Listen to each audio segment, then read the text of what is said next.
What is up, my planting people? My name is Lechuza and welcome to Roots Ready. In today's video, I'm going to be giving you a care guide and my care tips on this plant right here, the Ficus Elastica, and in particular how you grow it in a semi-hydro system or passive hydro system, and in my case, in pon.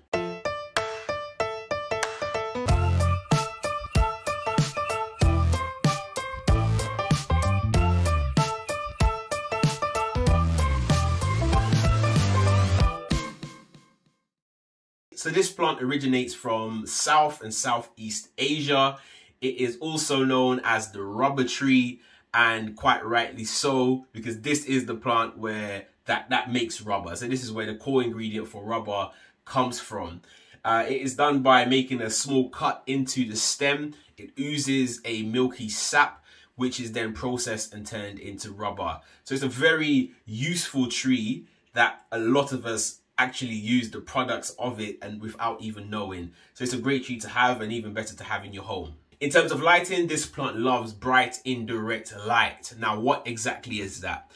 This plant really does like as much sun as possible without it being direct and on the leaves. If you haven't acclimated this plant to direct light, you could actually burn the leaves, and it just makes it for a less pretty plant. So what you want to do is introduce it slowly to a high light environment. If not, just try to get it as close to window as possible. If you are considering converting your Ficus Elastica into pon, then here are my top tips.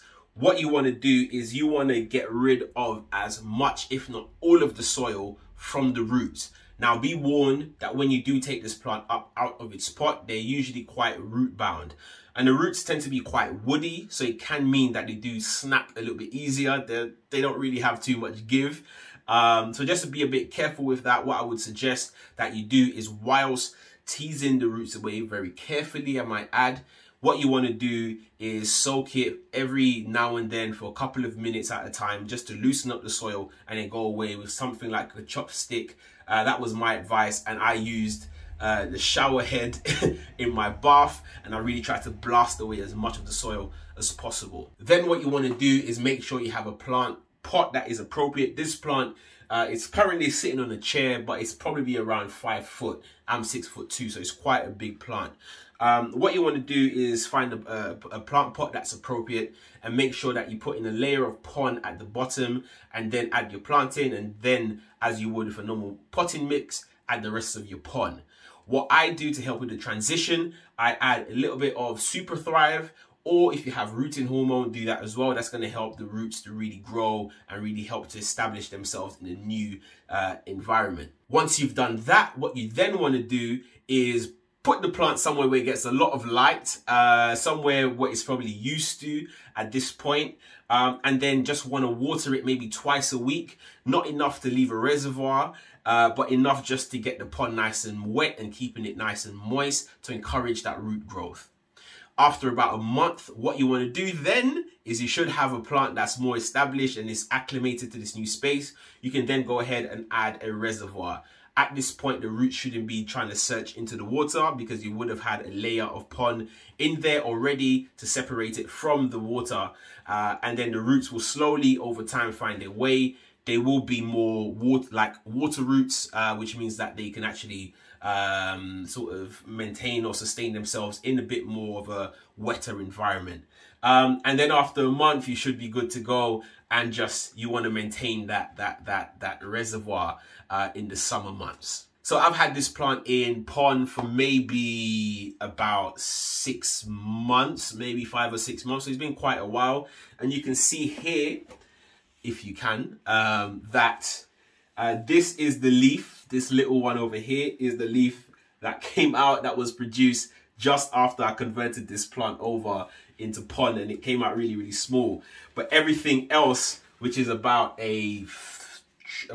40 centimeters growth since then, and quite a number of leaves later, is all new growth after this plant was converted into pon. So fear not. I know it can be quite daunting, especially for a plant this size. It was quite the challenge I thought it was going to be to convert it into Pon, but it actually responded really, really well. I'm not sure if it'll be the same in Leca, but I assume so. I use Pon particularly because of the smaller size of the substrate, which probably, you know, when you're comparing that to normal soil, is probably closer because it's a bit more compact and a bit, so probably easier for the plant to adapt to. So that was my reason for using Pon as opposed to Leca. On the topic of watering, what I do is, because this plant in my case is in a passive hydro system, in the summer months when the sun is out and the plant is vigorously growing, I maintain a reservoir. And what I do is I would have a reservoir, I would let it dry out, and then I would then add in another one. I wouldn't just keep topping it up, because what that means is that I could keep the roots too wet. So I wait for it to dry out and then top it up again. If you're not using a passive hydro system, what you want to do is ensure that this plant stays moist and letting it dry out slightly in between watering. My rule of thumb before I converted it into Pon was to wait until the first 5 to 10 centimeters of the soil is dry. Now, bear in mind, I've got quite a big plant here, so the pot was quite big, so I was trying to aim for that 10 centimeter. But if you have a smaller pot, you just want to adjust it down, because I mean, 10 centimeters might mean that you're halfway through the pot, and it might mean that it's actually too dry. Now, the reason why you want to stay on top of your watering with this plant is that they are quite sensitive to that shift.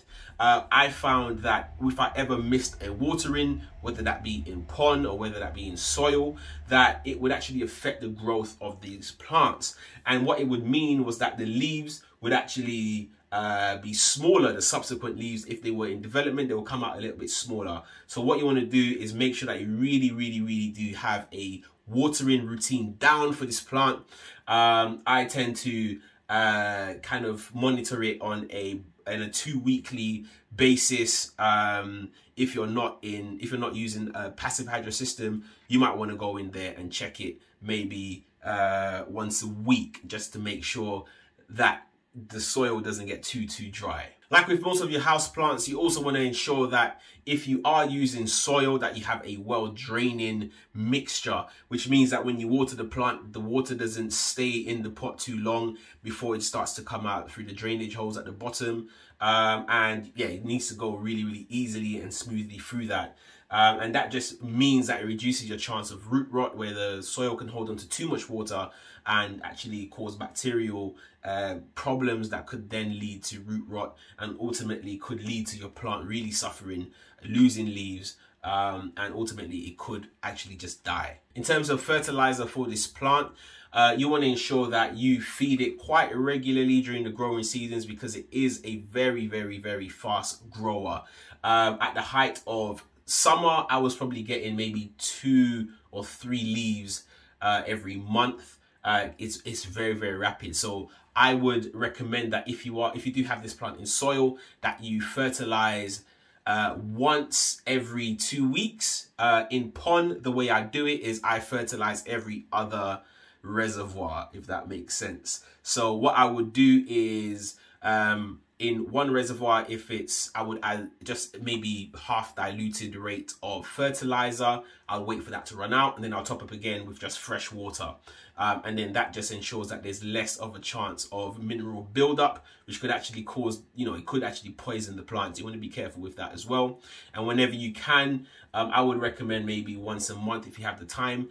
I say that's best practice. I don't really do it myself. I sort of probably do it maybe once every 2 months, once every 3 months at a push. I will go in and flush out the pond. That just means taking it to my shower, watering the pond, just letting the water drain out, and then just flushing out all of those minerals as well. So I would recommend you do that once a month if you have the time, once every 2 months if you're pushed for time like me. During the winter months, you probably don't need to fertilize this plant at all.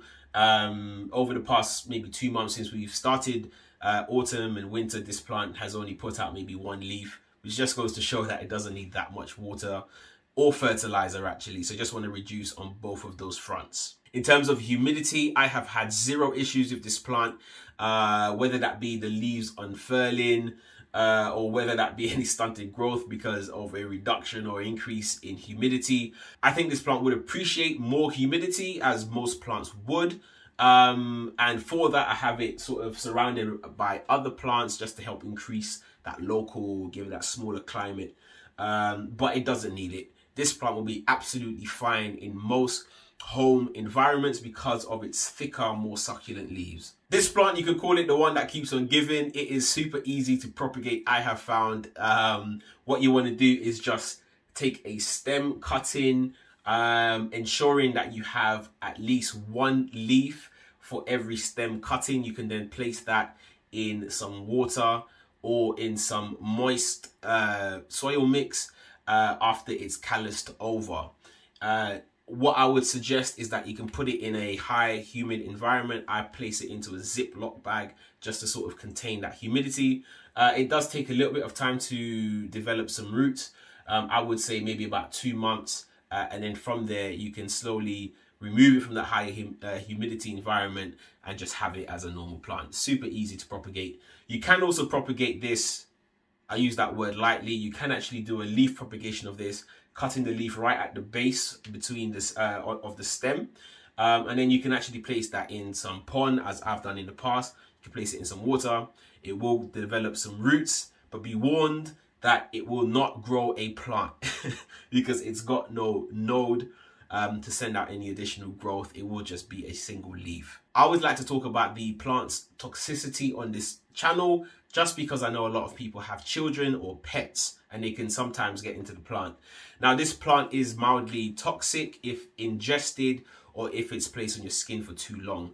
As I said at the start, this plant, when you cut it, does ooze a white milky sap, and it oozes it quite quickly as well. So it's not like a slow thing. Like once it's injured, it just sort of comes out very quickly. So be careful with that if the plant is damaged, and try to keep it away from your pets or from children. So that was an introduction to my Ficus Elastica and how I grow it in pon. I would say to you guys that it is less painful than I expected it to be. The process was actually quite simple, quite straightforward. The plant has responded very, very well to being in pon. I found that I had to water it a lot and stay on top of that just to maintain that growth during the growing season. And having it in pon has really helped to mitigate a lot of that opportunity to miss watering. So I would definitely recommend it to you guys. If you are thinking about it, it's not a hard proposition. I know that pon isn't as readily available in other countries as it is here in the UK. There are other alternatives on how you can make your own pon, so I would definitely recommend that you look into that and maybe start off with a small cutting in pon to see how it goes. I've really enjoyed the journey of transitioning this plant. This plant sits in the backdrop of my videos every single week, and I bet you didn't guess that it was sitting in pon this whole time. Do let me know if you have any questions in the comment area below, or you can hit me up on Instagram, which is @rootsready, where I'm more than happy to take any questions. Let me know also if you thought that it would be possible to grow a plant like this in pon, a plant that is notoriously a bit of a difficult one for some people. Would love to know what your thoughts are on that, and also if it's something that you would consider doing yourself, or if it's something that you're planning to do, which is probably why you found my video. But that was it, guys. Thank you so much for watching, and as always, keep planting.